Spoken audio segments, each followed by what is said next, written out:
नमस्कार साथियों, आज की इस क्लास में हम लोग जो है यूपी जीके के मोस्ट इंपॉर्टेंट क्वेश्चंस का इस क्लास में रिवीजन करने वाले हैं। तो चलिए करते हैं क्लास की शुरुआत। सबसे पहले यहाँ पे सूची फर्स्ट और सूची सेकंड दी गई है। इसमें आपस में जो है इनका मिलान करना होता है, लेकिन यहाँ पे आपको इनके डायरेक्ट आंसर दिए गए हैं। जैसे बात किया जाए, सबसे पहले एक तरफ लिखे गए हैं उत्तर प्रदेश के प्राचीन जनपद और दूसरी तरफ लिखे गए हैं उनकी राजधानियाँ। जैसे अगर आपसे पूछा जाए जो कुरु महाजनपद था, इसकी राजधानी पूछी जाए तो इसकी राजधानी इंद्रप्रस्थ थी। इसी प्रकार अगर आपसे पूछा जाए पांचाल जो महाजनपद था, इसकी राजधानी क्या थी, तो इसकी राजधानी अहिछत्र थी। इसी प्रकार आपसे अगर कौशल महाजनपद की राजधानी पूछी जाए तो इसकी कौशल की राजधानी श्रावस्ती थी। जबकि अगर आपसे वत्स की राजधानी पूछी जाए तो वत्स की राजधानी जो है कौशाम्बी थी। तो ये उत्तर प्रदेश के चार प्रमुख महाजनपद हैं और इन चारों की राजधानियां दी गई हैं। यहाँ पर कुरु जनपद की इंद्रप्रस्थ, पांचाल महाजनपद की अहिछत्र, कौशल महाजनपद की श्रावस्ती और वत्स की कौशाम्बी। तो आपको यह जो है आपको इनकी सभी की राजधानियां याद होनी चाहिए। एग्जाम्स में जो है यहाँ से आपको क्वेश्चन देखने के लिए मिलेगा। नेक्स्ट हम इसके बाद बात करते हैं। यहाँ पे देखिए एक और सूची दी गई है, सूची फर्स्ट और सूची सेकंड। इनका भी आपस में मिलान करने के लिए एग्जाम्स में पूछा जाता है, लेकिन यहाँ पे आपको डायरेक्ट इनके आंसर दिए जा रहे हैं जिससे आपको याद करने में आसानी रहे। एक तरफ इसमें लिखा गया है लोकगीत और दूसरी तरफ वह लोकगीत किस क्षेत्र से संबंधित है। जैसे सबसे पहले हम बात करें बिरहा लोकगीत उत्तर प्रदेश में किस क्षेत्र से संबंधित है, तो यह पूर्वांचल का प्रमुख जो है लोकगीत है बिरहा। इसके अलावा अगर आपसे पूछा जाए रसिया कहाँ का लोकगीत है, तो रसिया जो है ब्रजभूमि का लोकगीत हो जाता है। नेक्स्ट हम बात करें आल्हा लोकगीत, यह उत्तर प्रदेश में कहाँ पर प्रसिद्ध है, तो यह बुंदेलखंड क्षेत्र का प्रसिद्ध लोकगीत है आल्हा। और अंतिम जो लोकगीत है यहाँ का यह है कजरी। कजरी लोकगीत कहाँ पर प्रसिद्ध है, तो ये अवध क्षेत्र में प्रसिद्ध है।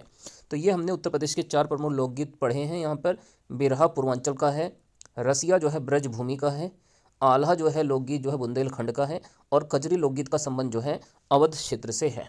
चलिए आगे कुछ और इंपॉर्टेंट क्वेश्चन इस क्लास में दिए जा रहे हैं, इनको भी आप लोग रिवाइज कर सकते हैं।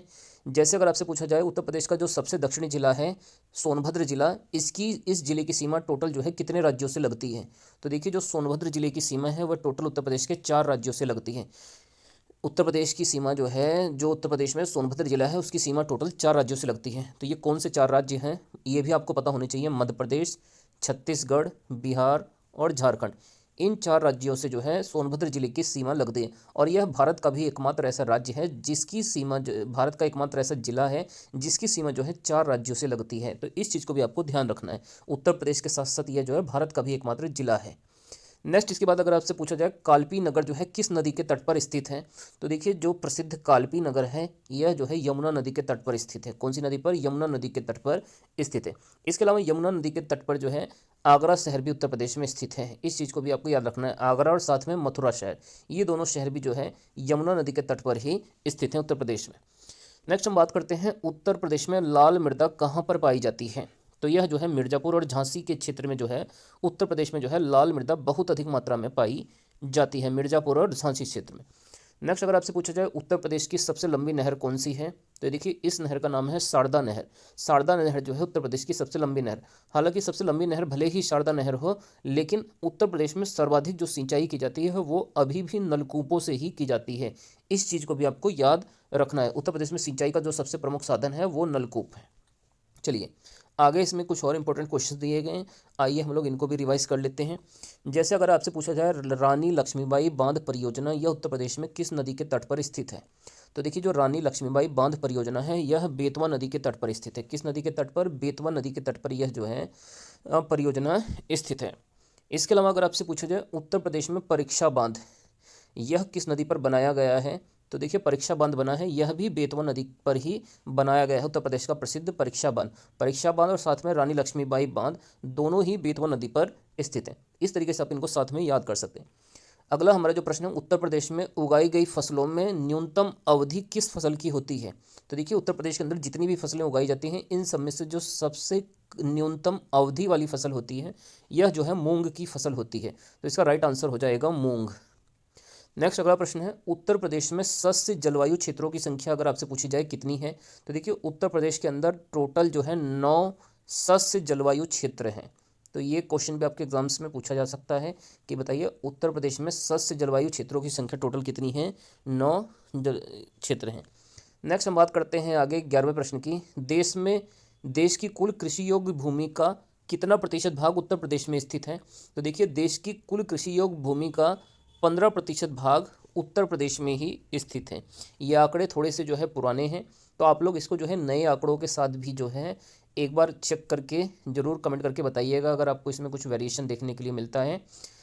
तो बात करते हैं हम जो है नेक्स्ट क्वेश्चन की। अब देखिए, अगर आपसे पूछा जाए भारत का शक्कर का प्याला किसे कहा जाता है, तो यह जो उत्तर प्रदेश को कहा जाता है, क्योंकि यहाँ पर चीनी का सर्वाधिक उत्पादन इस प्रदेश में किया जाता है, तो इसलिए इसको भारत का शक्कर का प्याला उत्तर प्रदेश राज्य को कहा जाता है। नेक्स्ट अगला प्रश्न है, पंडित दीनदयाल उपाध्याय पशु चिकित्सालय विश्वविद्यालय यह कहाँ पर स्थित है। तो देखिए, जो पंडित दीनदयाल उपाध्याय पशु चिकित्सालय विश्वविद्यालय है, यह जो है मथुरा जिले में स्थित है। कहाँ पर स्थित है ये? मथुरा जिले में जो है पंडित दीनदयाल उपाध्याय पशु चिकित्सालय विश्वविद्यालय स्थित है। अगला प्रश्न है, बब्बर शेर सफारी, इसका संबंध जो है उत्तर प्रदेश के किस जिले से है। तो देखिए, जो बब्बर शेर सफारी स्थापित किया गया है, यह इटावा जिले में स्थापित किया गया है। इटावा जिले में बब्बर शेर सफारी स्थापित किया गया है। अगला प्रश्न है, उत्तर प्रदेश में वन महोत्सव का आयोजन जो है कब किया जाता है। तो देखिए, उत्तर प्रदेश में जो वन महोत्सव मनाया जाता है, यह 1 से 7 जुलाई के दौरान वन महोत्सव का आयोजन किया जाता है। और भारत में अगर वन महोत्सव के आपको जनक पूछे जाएं, तो इनका नाम जो है के.एम. मुंशी है। ये जो है भारत में वन महोत्सव के जो है जनक माने जाते हैं। नेक्स्ट इसके बाद 16वां प्रश्न है, उत्तर प्रदेश का सबसे घना बसा जिला कौन सा है। तो देखिए, उत्तर प्रदेश का जो सबसे अधिक घना बसा जिला है वो गाजियाबाद जिला है। यह सबसे अधिक घना बसा हुआ है। नेक्स्ट हम बात करते हैं 2001 में जो जनगणना हुई थी, उसके अनुसार जो है उत्तर प्रदेश में महिला साक्षरता दर कितनी थी। तो यह जो है 42.98% जो है 2001 की जनगणना में उत्तर प्रदेश की महिला साक्षरता दर थी। लेकिन अगर आपसे पूछा जाए 2001 की जो जनगणना हुई थी 2011 वाली, उसमें उत्तर प्रदेश की महिला साक्षरता दर कितनी थी। तो यह 57.2 थी। 2011 की जनगणना में उत्तर प्रदेश में महिला साक्षरता दर कितनी थी? 57.2% थी। जबकि 2011 की ही जनगणना में जो है उत्तर प्रदेश में पुरुष साक्षरता दर 77.3% थी। 77.3% जो है पुरुष साक्षरता दर थी और 57.2% जो है महिला साक्षरता दर थी 2011 की जनगणना में। इसके अलावा 2011 की जनगणना में ही आपको उत्तर प्रदेश का सर्वाधिक साक्षर जिला पूछा जाए, तो ये जिला गौतम बुद्ध नगर था, जहाँ की साक्षरता दर जो है 80.12% थी। 2011 की जनगणना में उत्तर प्रदेश का सर्वाधिक साक्षर जिला गौतम बुद्ध नगर था, जिसकी जो है साक्षरता दर 80.12% थी। तो दोस्तों, ये आज की हमारी जो है उत्तर प्रदेश जीके की एक इंपॉर्टेंट क्लास थी। आप लोगों को ये क्लास कैसी लगी कमेंट करके आप लोग अपनी राय जरूर दीजिएगा, और वीडियो को अच्छी लगने पर वीडियो को लाइक करके चैनल को जरूर से सब्सक्राइब कर लें।